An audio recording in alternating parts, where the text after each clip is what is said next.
So normally I would say welcome back to my channel. Today I'm just going to say thank God I've still got a channel. So yeah, really slightly interesting few days, or 24 hours really if I'm honest, with the channel. So Friday evening I was getting my PJs off, getting ready for a bit of bed after a club night, which has been really good fun, and I got a message from one of my club mates saying, "Is something wrong with your YouTube channel?" And I said, no, nothing wrong. Because earlier that week, I'd posted something on the PCP Facebook page about Bolt Action 3, which had been removed by the Facebook police for some unspecified reason. Apparently lots and lots of people had the same issue with a very similar post, basically repeating what Warlords had said, and I think Warlords even came a cropper from the Facebook police. So I thought it was the same thing. I thought it was confused. And then, as is my wont, I had a look on my YouTube channel, and well, it wasn't there. It'd gone. And I thought, what the heck is going on? So yeah, then I checked my emails and I found actually two emails, one immediately after each other. First one was to say, congratulations, you've hit 625,000 views. Lovely, very, very nice indeed. Very next one saying, we've removed your account from YouTube for violation, persistent and prolonged violation of the YouTube rules. What the heck? What the heck can a little channel about toy soldiers and gaming have that could affect the YouTube algorithms and the YouTube police? I have no idea. So a quick confirmation, and yes, my channel had been taken down. No warnings, no don't do this. No real explanation beyond this broad statement that it was the entire channel. It wasn't just one video, because my first thought was, it's that I did a post about Bolt Action 3, and I thought, oh, here we go again. The police have suddenly got some kind of thing about this story and have removed it. But no, it was the entire channel. And they only take down a whole channel when they consider there to be extreme issue in some sense. It's not just, no, don't do that, you're getting a bit close to the edge. This is, nuclear strike time. No copyright strikes, this is just the entire account. And what's worse, what I didn't even realise is when that happens, of course, you lose everything. You lose access to all your subscriber lists, so all the people I follow regularly, no idea. I'd have to rebuild all of that again. So I went to bed on Friday night. Didn't sleep terribly well, if I'm absolutely honest, and it got me thinking. Christ, if that's true, what am I going to do? I just don't think I've got the energy to redo this channel, to rebuild it from nowhere. Obviously, I logged an appeal. There was a process. It was very not complicated. It was very challenging to work out what to do, because it says appeal, explain why you think you should appeal against this action.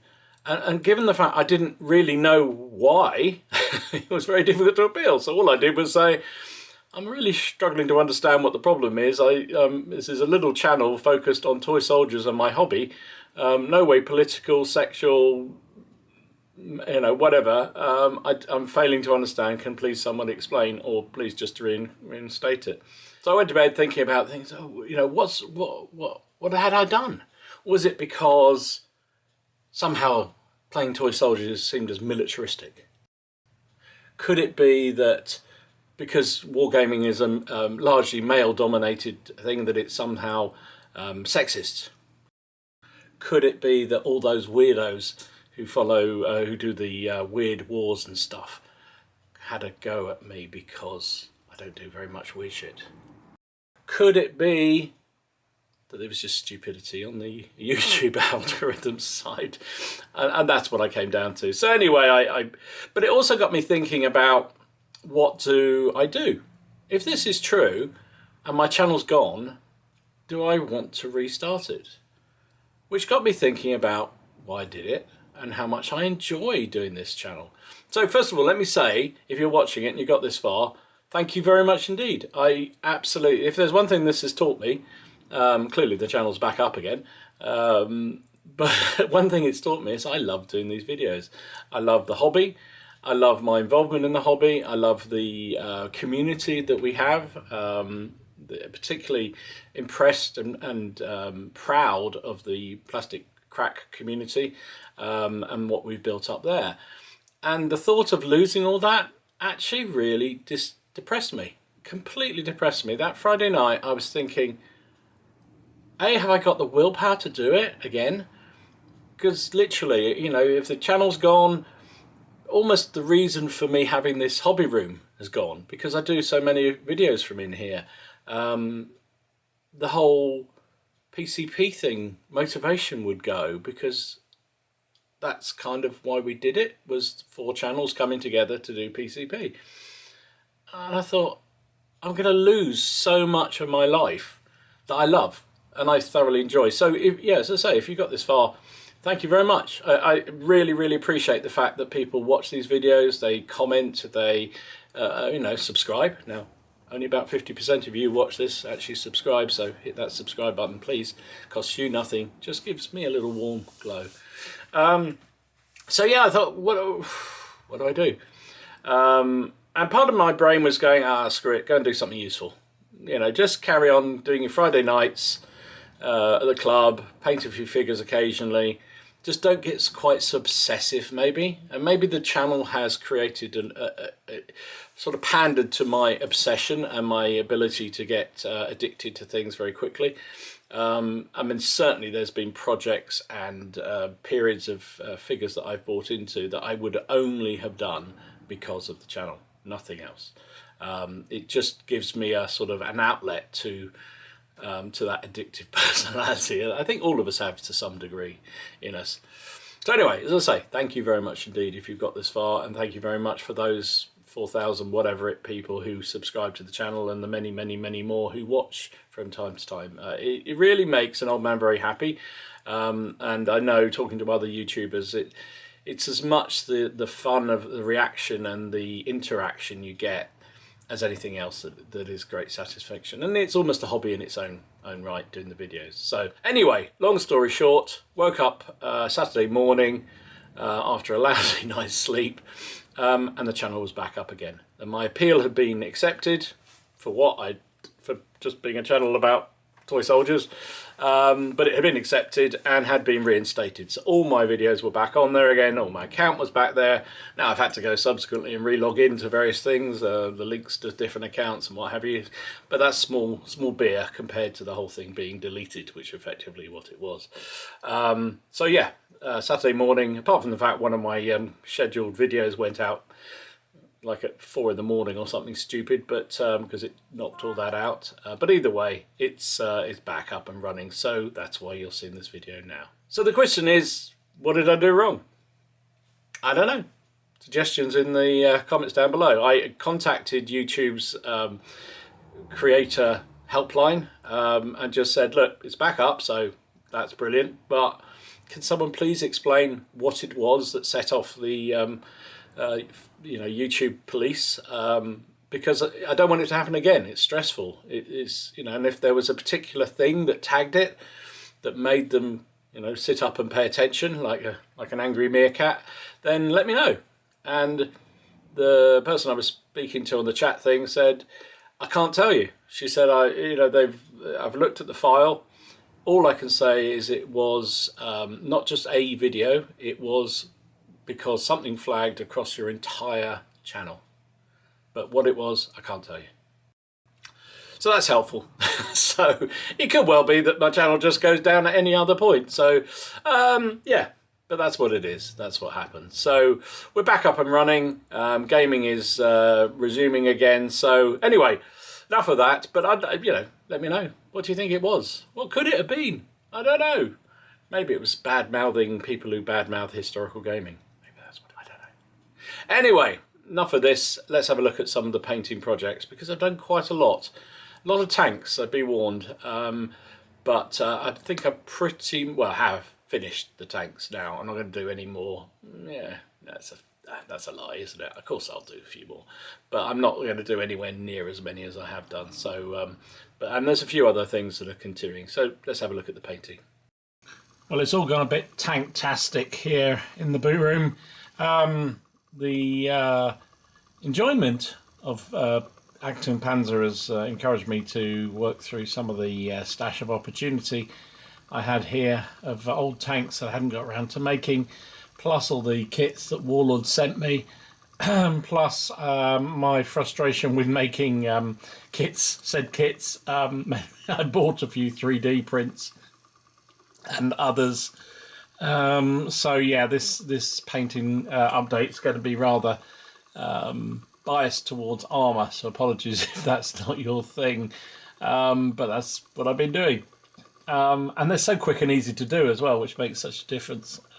So this is actually a resin model. This is a Blitzkrieg miniature Stug, German Stug. Lovely, really good fun. I mean, the whole chassis is one part. You just attach the gun and the Scherzen on the sides, and oh, I think you might have had to put the commander hatch on, and that's it. And that's my kind of model, right? It's easy to put together, quickly done, and on the table.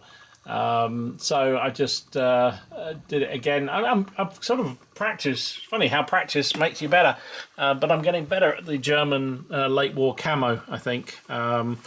I started to use one of my dry brush makeup brushes, the sort of domed one, to apply it, and on a Dunkelgelt base, and I think it works quite well.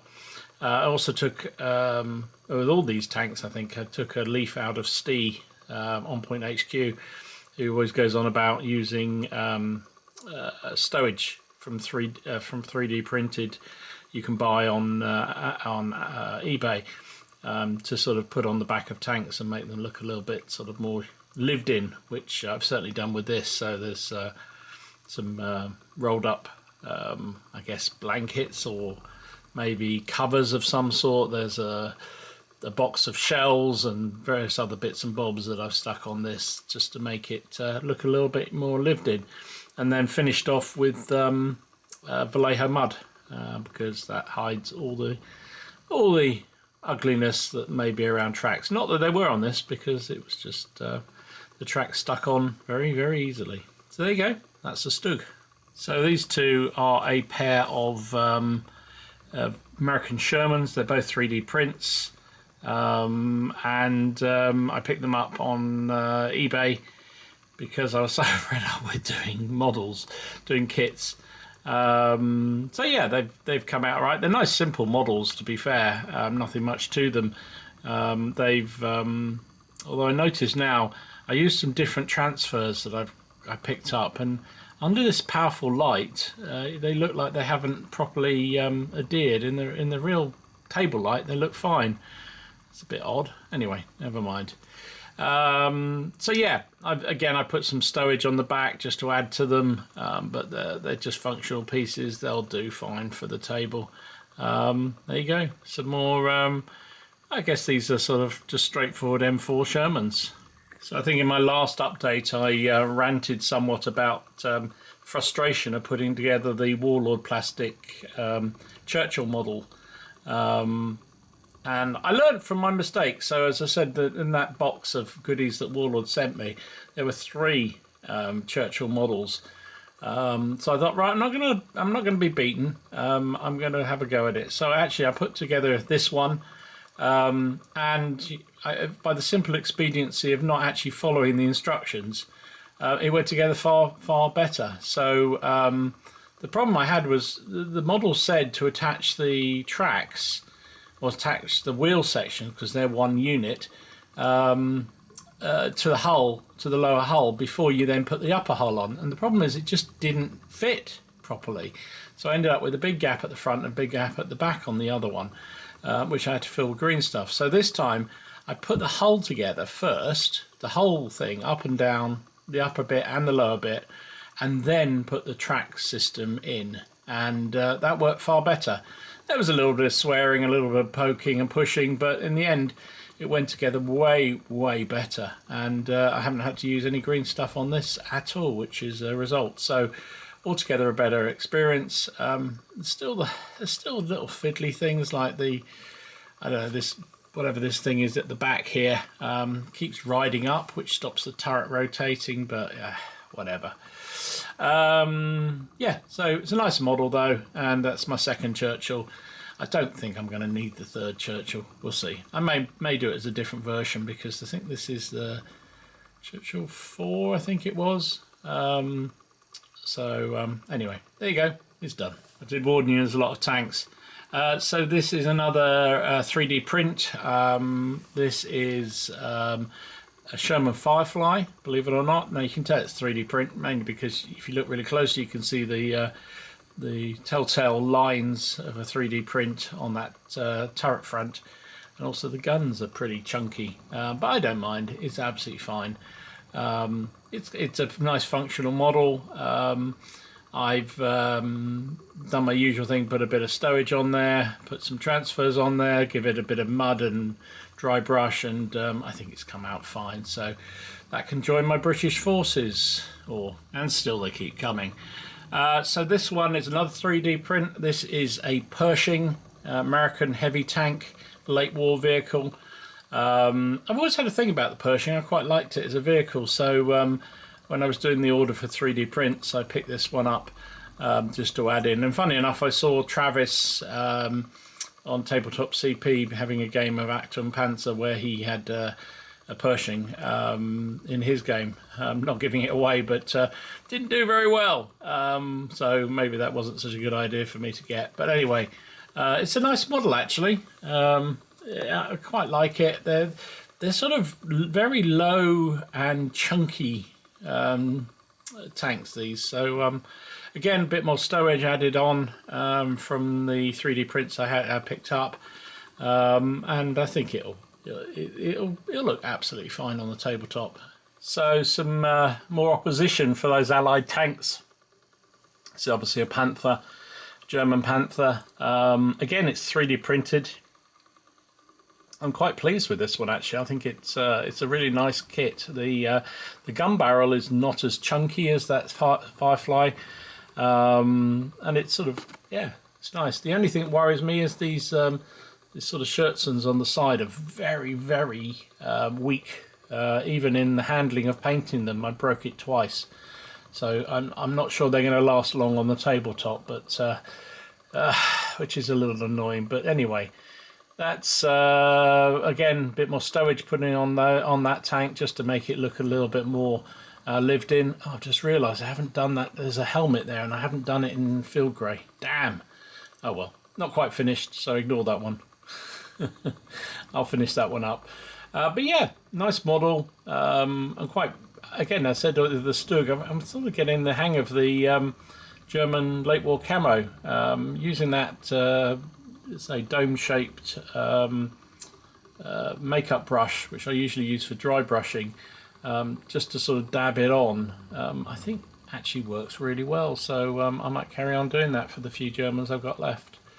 So there you go, another one. And yet again, another tank, and I include this one mainly for my mate Steve on Point HQ from the Plastic Crack as well, and we have an ongoing joke about my hatred of all things to do with Rubicon kits, because just they're so fripping complicated. This is a Rubicon kit. So some time ago I collected up a number of, as is my wont, I collect figures and things for future projects and think, oh, that'll do fine, I'll just put it in the box and leave it there. And I picked up, I always planned to do a British Desert Force. And so I've got a lot of the components for that in boxes. And I found, when I was looking through to see what other tanks I had for Actung, I found this cruiser tank, A15 cruiser kit from Rubicon. And I thought, I think I hadn't got anything else to make up at that precise moment. And I thought, you know what, I'm going to have a go at putting it together. And you know what, it was easy. This one was very, very simple.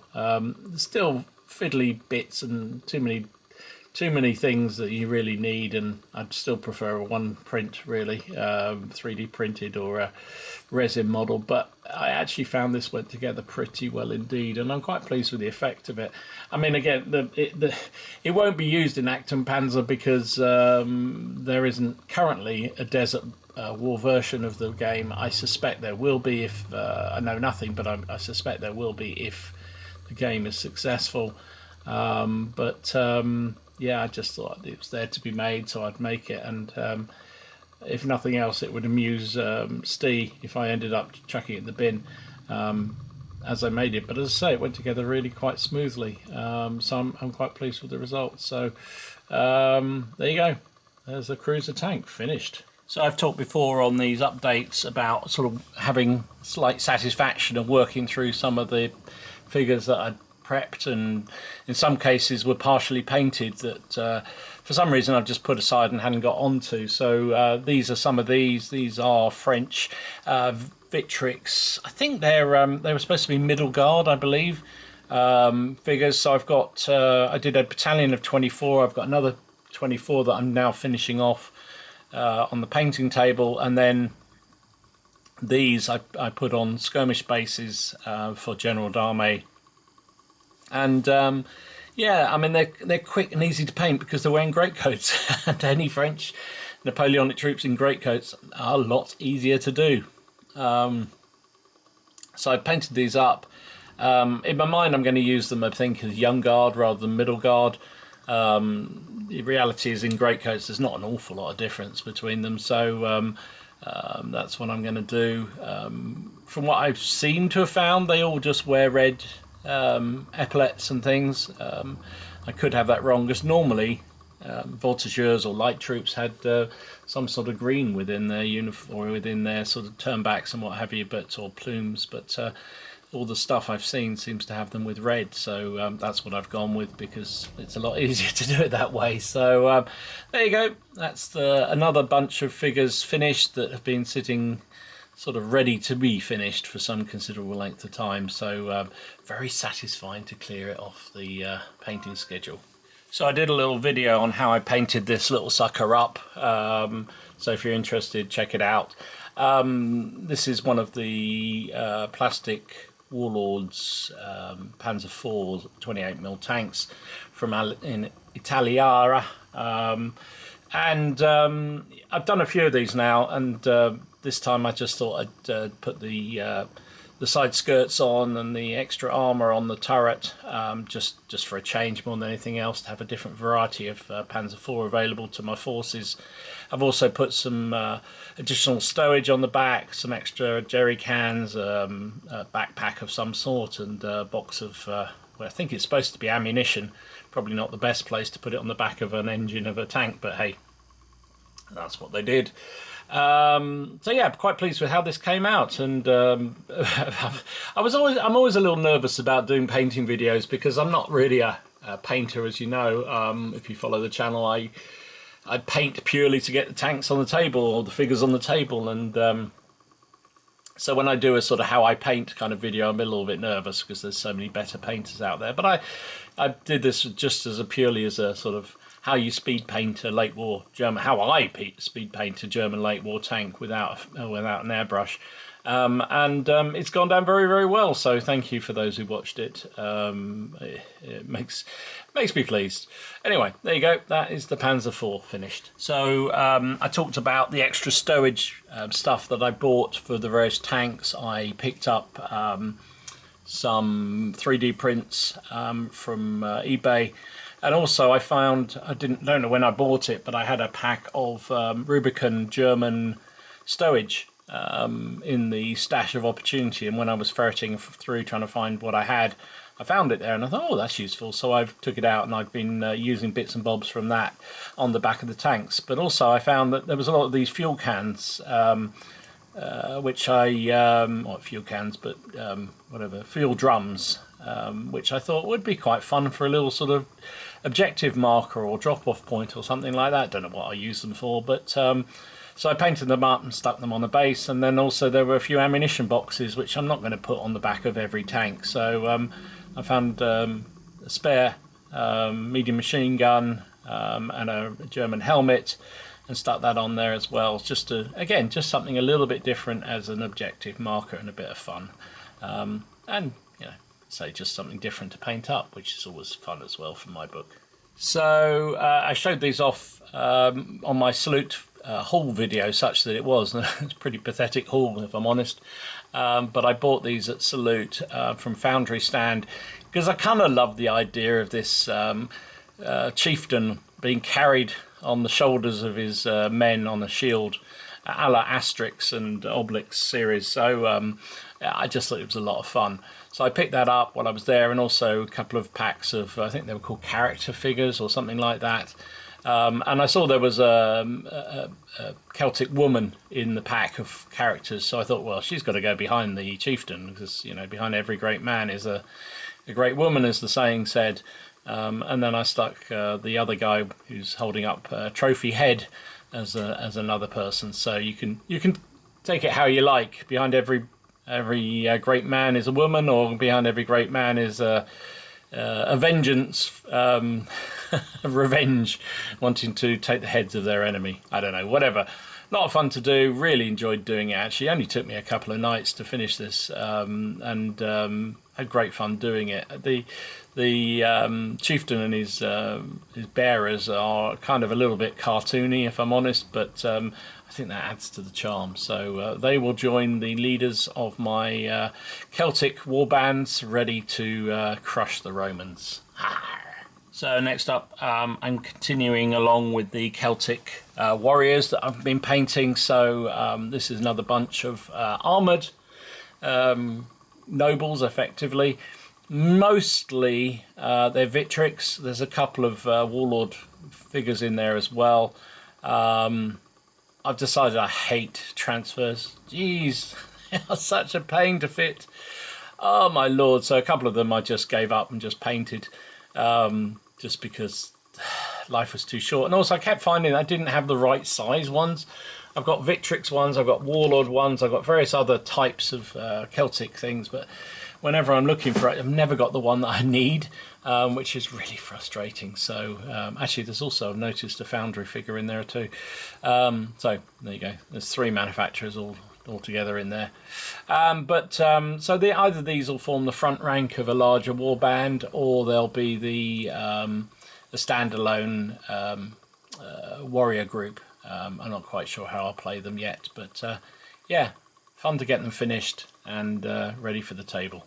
So I wasn't sure whether these counted as completed yet, because I need some decals on them, but I can't find my Russian Second World War decals anywhere. Don't know what I've done with them. It's been a while since I did any Russians, and that's probably why I put them away somewhere safely, or maybe I didn't keep them, I don't know.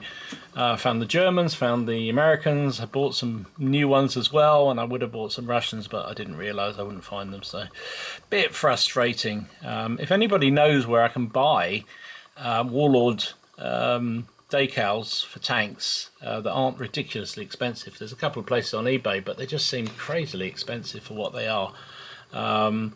Then let me know. Anyway, these are 3D printed T3485s.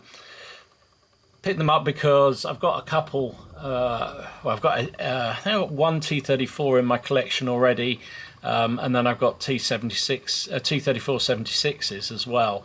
And I made a serious boo-boo when I was putting those together originally, the Warlord ones, because there's an option to do the 85mm gun turret or the 76, but actually you can do both, and what I've done with subsequent tanks is do both, and I can just swap them in and out. But for some reason I didn't do it with the T34's 76mm ones that I've done.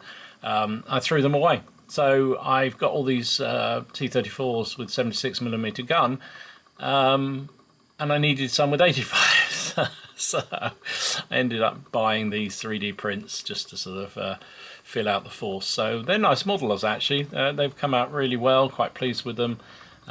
Just to say, need the decals on them.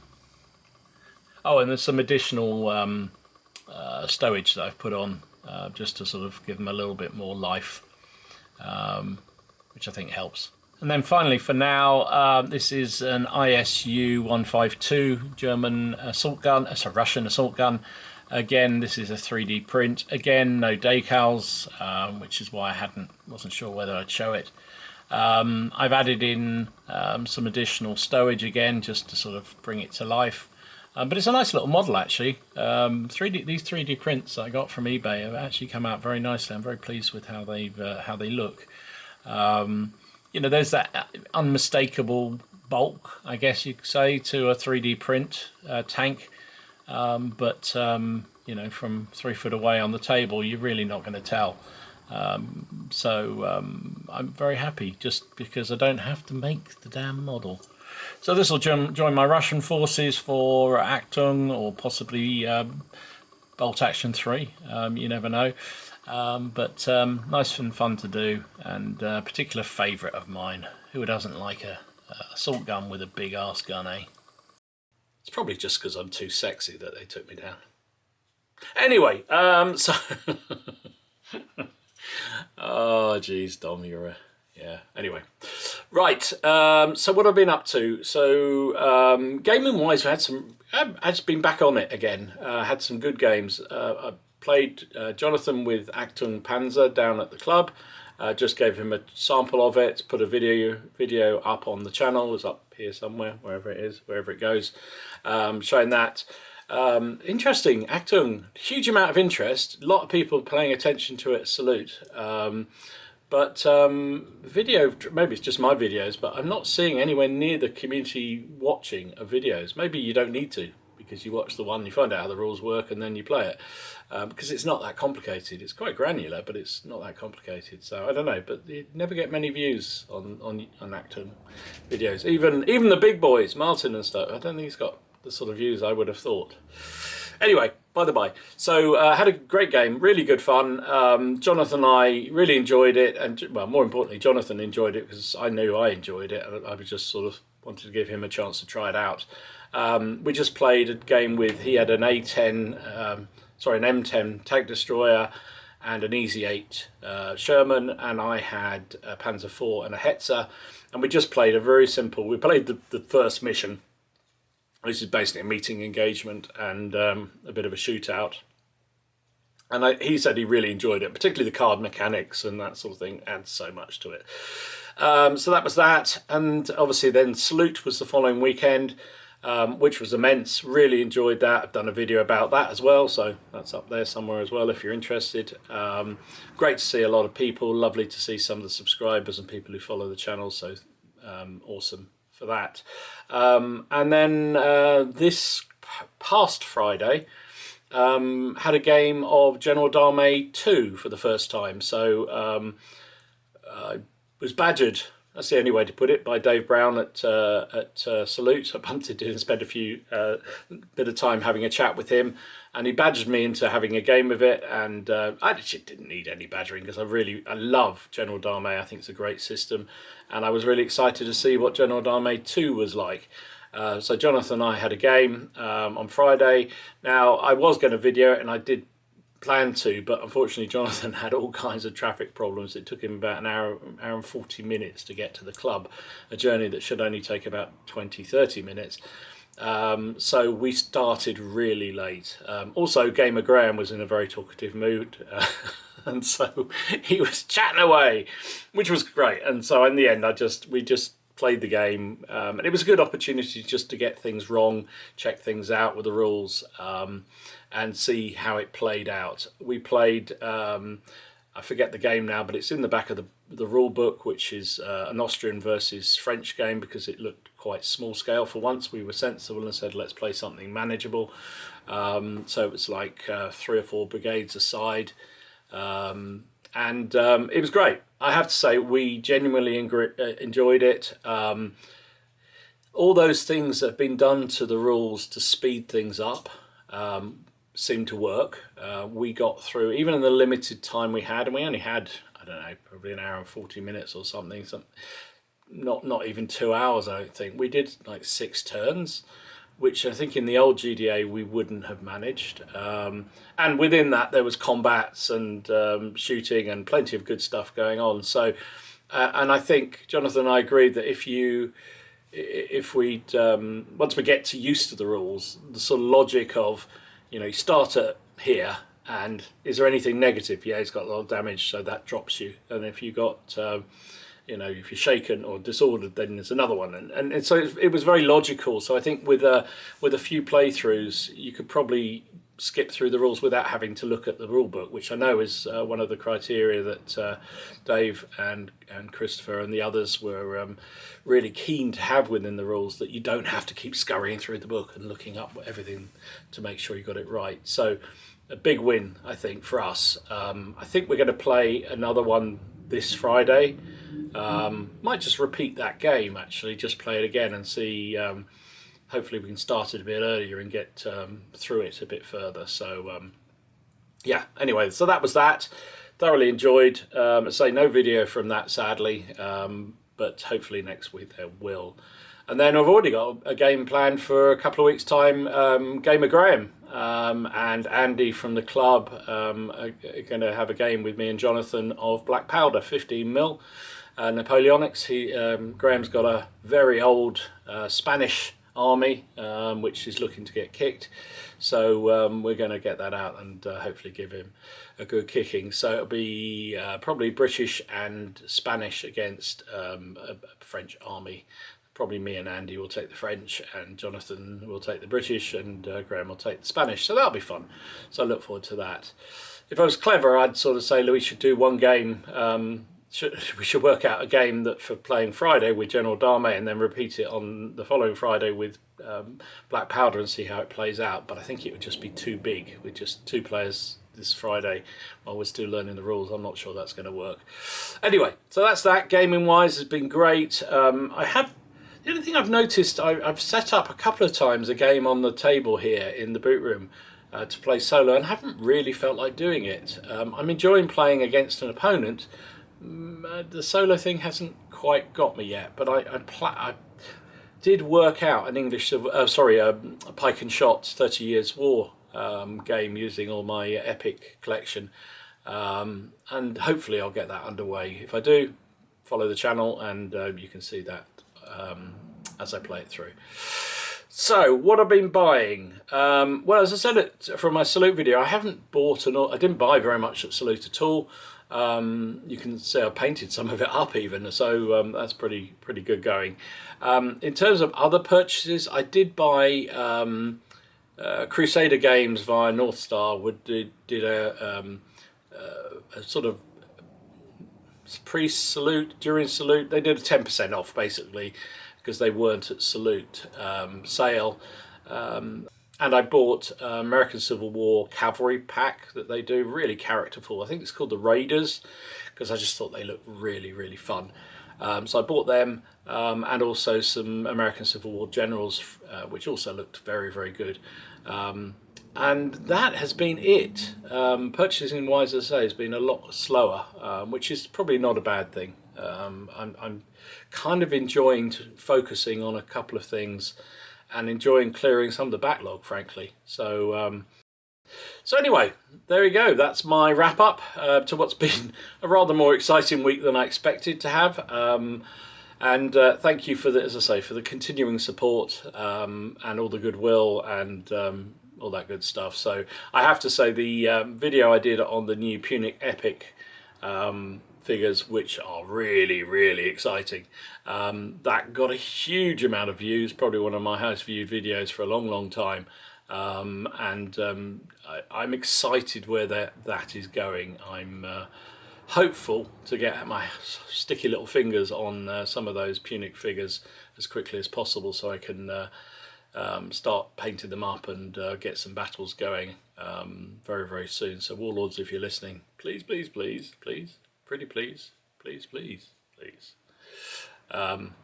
And if your YouTube secret police are watching, I'm sorry, I don't know what I did, right? Just tell me, you know.